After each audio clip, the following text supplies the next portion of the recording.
Salut les gars, j'espère que vous allez bien et bienvenue dans cette nouvelle vidéo. Donc c'est vrai que ça fait longtemps que j'ai pas fait de vidéo face cam comme ça. En fait il y a eu quelques problèmes, notamment avec mon ordinateur. Il y a eu un très gros problème de batterie avec mon ordinateur. Du coup je l'ai dû le renvoyer en réparation. Donc là ça va, il est revenu. Donc l'ordinateur ça me permettait de faire le montage. Donc c'est quelque chose de long. Mais je pouvais très bien le faire avec mon téléphone, étant donné que j'ai un iPhone et qu'il y a iMovie dedans. Mais c'est beaucoup trop compliqué de faire ce que je veux faire déjà avec iMovie, mais en plus de faire ce que je veux faire avec mon téléphone. Donc j'ai préféré attendre d'avoir mon ordinateur intact pour vous refaire des vidéos. Donc si vous l'avez vu, j'ai quand même pu sortir mes deux vlogs, enfin un vlog coupé en deux où je suis partie à Barcelone. Donc aujourd'hui j'avais envie de faire une vidéo avec vous sur la zone de confort et comment je fais pour essayer petit à petit de sortir de ma zone de confort et essayer de voir aussi mon potentiel, d'apprendre à me connaître en sortant de ma zone de confort. Donc c'est parti pour la suite.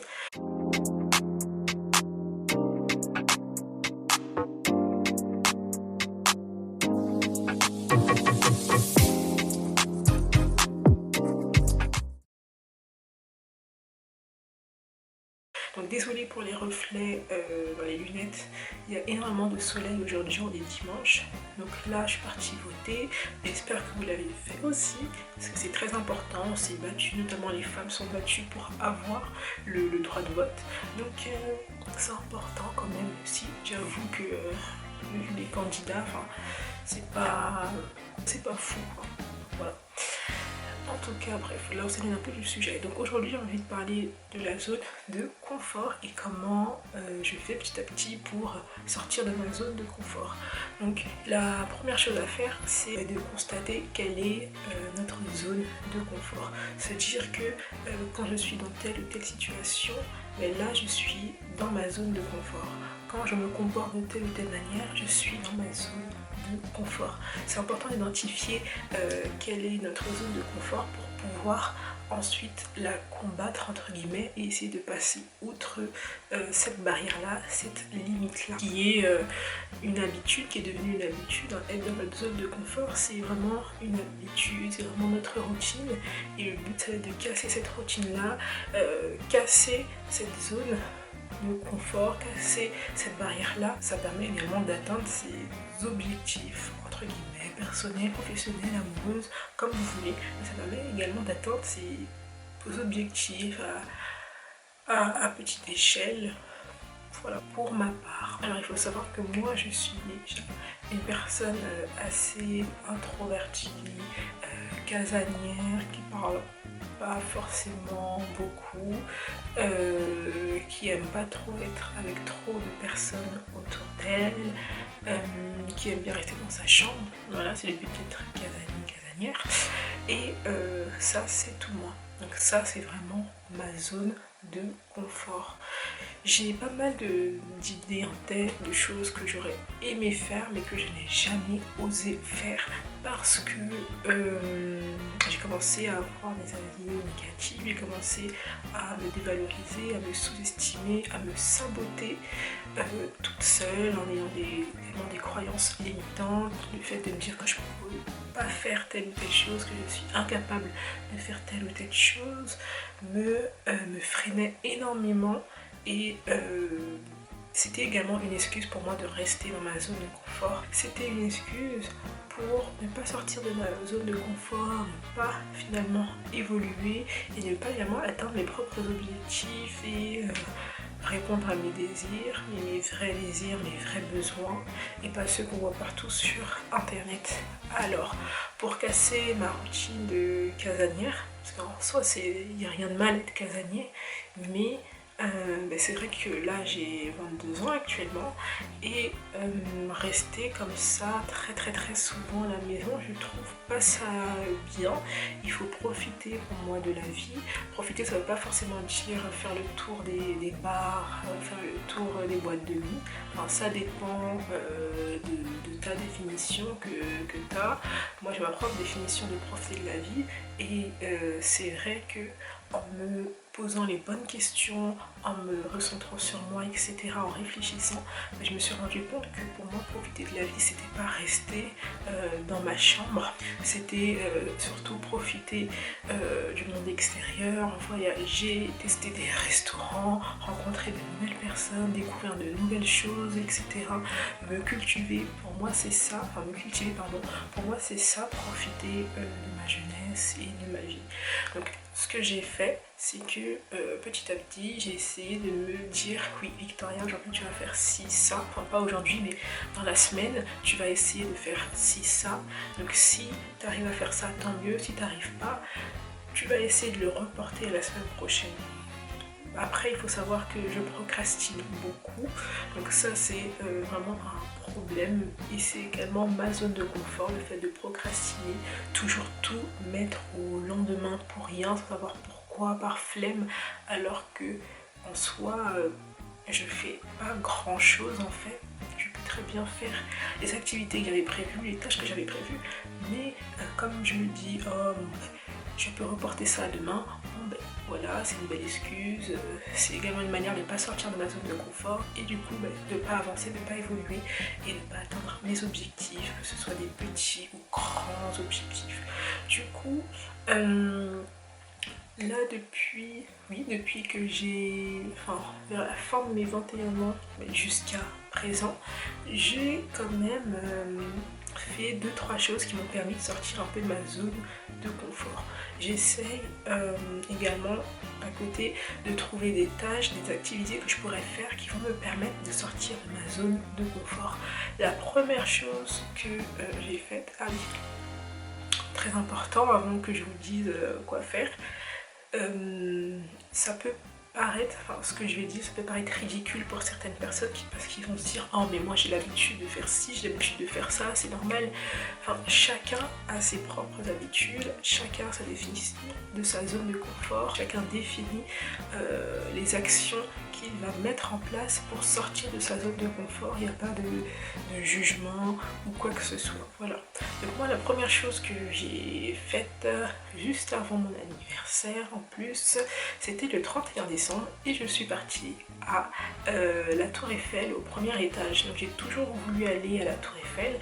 Je me souviens que j'étais déjà partie en CM2, donc ça fait très longtemps. J'avais 8-9 ans ou 9-10 ans, je sais plus. J'avais 8-9 ans, 10 ans, quelque chose comme ça, dans cette tranche là. Bref, j'avais énormément aimé aller en haut de la Tour Eiffel. Donc là j'ai fait que le premier étage, j'allais pas aller au sommet parce que j'ai le vertige, mais c'est vrai que c'était la première fois déjà que je sortais le soir, parce qu'il faut savoir que j'ai du mal à sortir, j'ai encore du mal actuellement à sortir le soir. Je suis pas la personne la plus à l'aise quand il fait sombre, quand il y a peu de lumière, quand on s'est également fait quand il n'y a aucune, mais vraiment aucune femme dehors dans les rues. C'est quelque chose aussi qui m'inquiète. Donc ça me fait vraiment peur. Mais là, pour franchir entre guillemets mes propres limites, j'ai décidé, donc c'était après le travail en plus, et c'était en hiver. Oui, c'était au mois de décembre, 31 décembre, donc au lieu de rester jusqu'à minuit, il ne fallait pas les abuser quand même, et je suis partie au premier étage de la Tour Eiffel et j'ai adoré, et je suis contente de ne pas avoir eu trop peur. J'avais peur en fait à la base d'avoir trop le vertige, et d'avoir tellement le vertige de tomber dans les pommes ou de vomir ou quoi que ce soit, et finalement non, tout s'est bien passé, j'ai adoré. J'ai même mangé là-bas, vous avez des restos, vous avez aussi un petit stand, etc.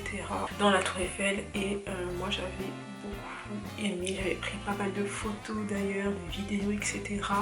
Et c'est vrai que c'était la première fois que je rentrais tard comme ça à la maison, que j'étais dehors dans le noir entre guillemets à faire quelque chose que j'aimais bien.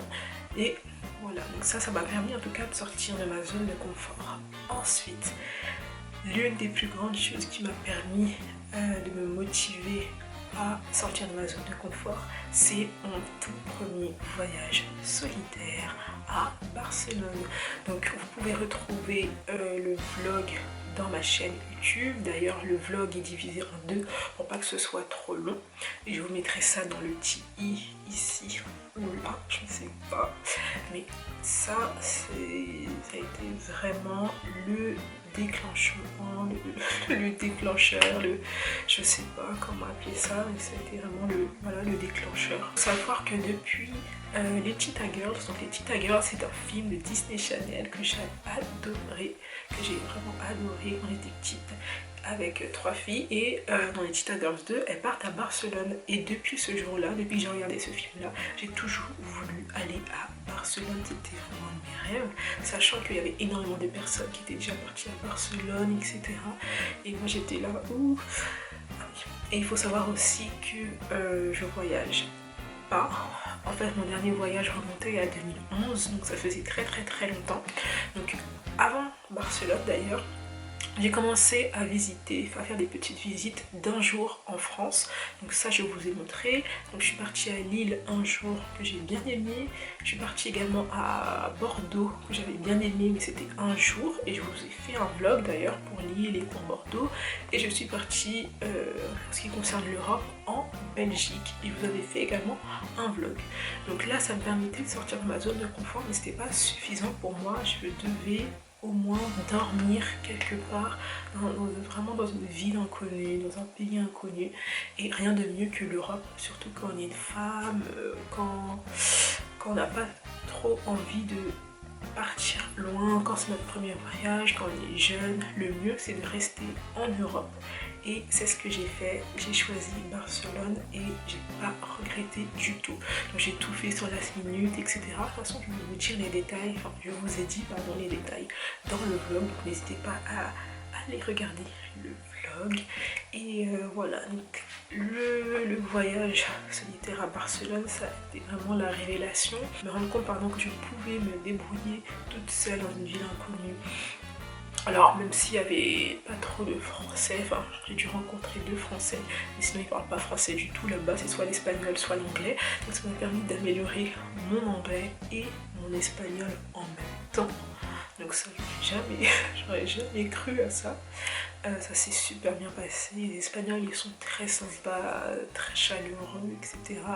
J'ai visité pas mal de choses. Bon après j'aurais aimé faire plus de choses mais j'avais pas le temps. Je suis quand même partie 3 jours, j'ai réussi à me débrouiller dans l'hôtel, au niveau des restaurants, au niveau des monuments, j'ai réussi à me faire comprendre, j'ai réussi à faire des choses sympathiques qui me plaisaient.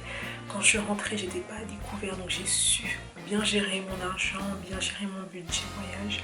Et ça m'a permis finalement d'apprendre à me connaître, entre guillemets, et ça m'a permis surtout de sortir de ma zone de confort. Moi qui suis casanière, moi qui ne parle très peu, moi qui suis réservée, enfin le fait d'aller complètement dans un pays comme ça, étranger, c'était vraiment un truc de fou pour moi et c'était vraiment la révélation pour moi.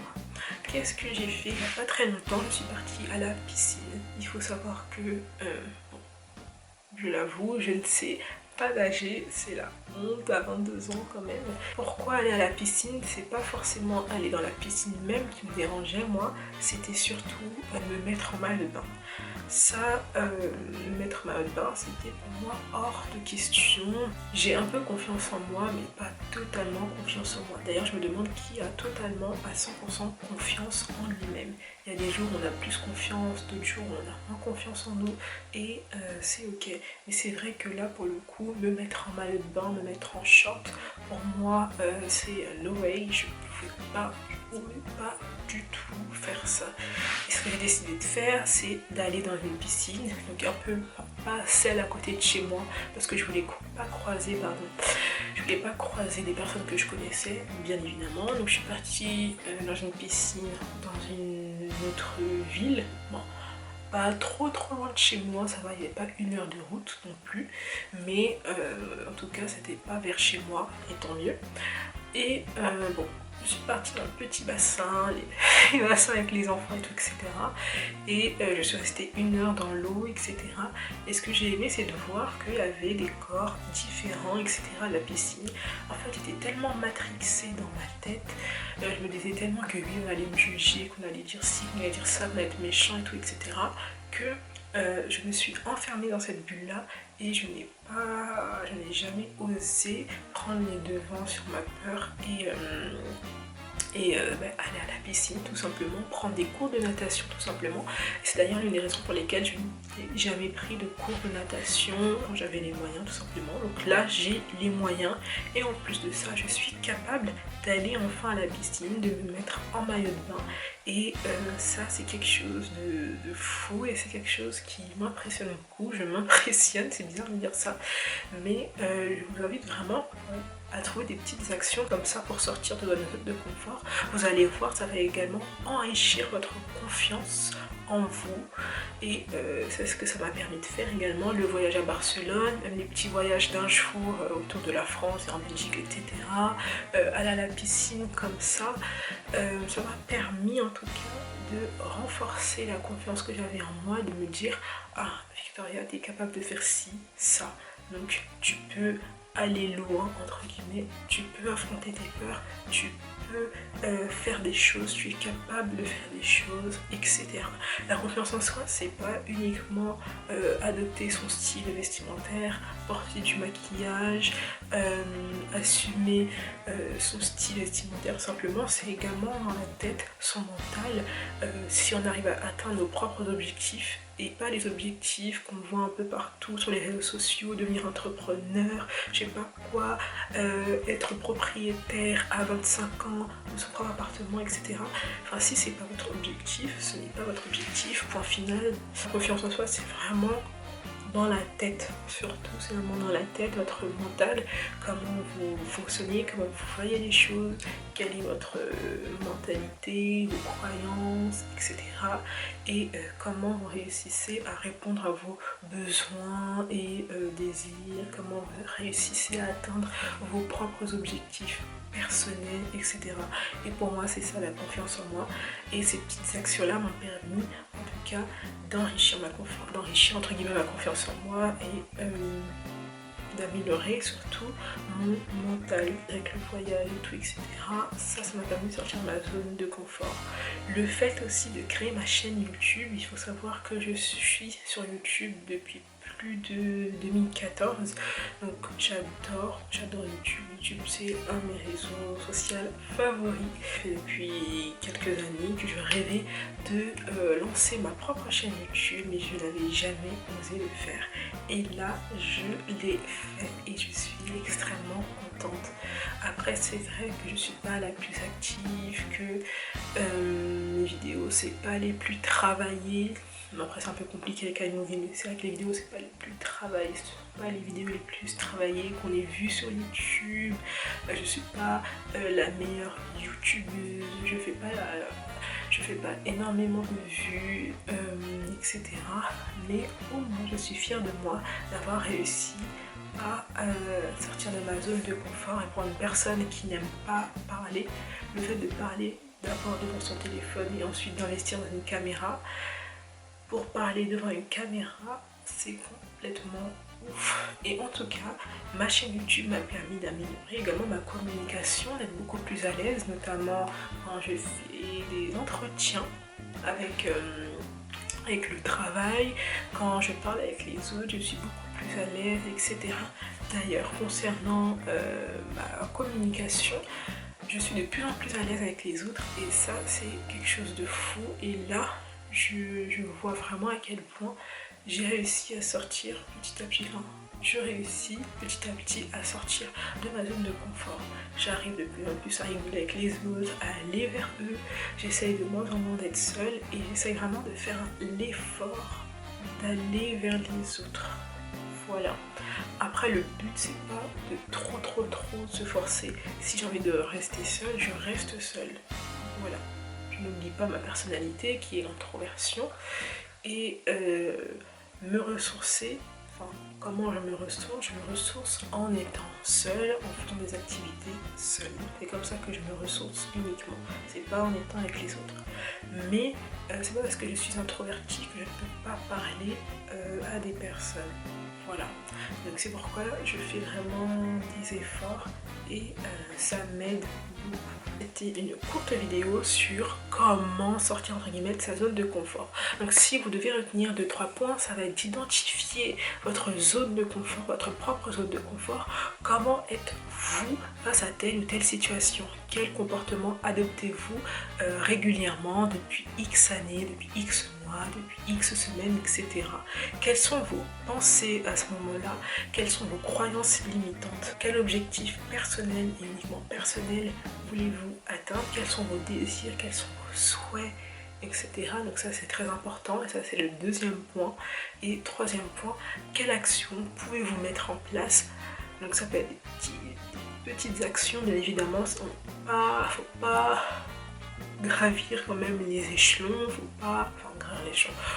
pas monter la montagne trop rapidement, mais il faut quand même vous fixer des petites actions comme ça. Donc quelles actions, petites actions pouvez-vous mettre en place facilement et rapidement pour progresser, sortir petit à petit de votre zone de confort pour ensuite évoluer et atteindre vos propres objectifs personnels. C'est vrai que c'est un peu brouillon, j'ai l'impression à chaque fois que je fais une vidéo, surtout quand il n'y a pas de script, j'ai l'impression que c'est brouillon, mais vraiment brouillon.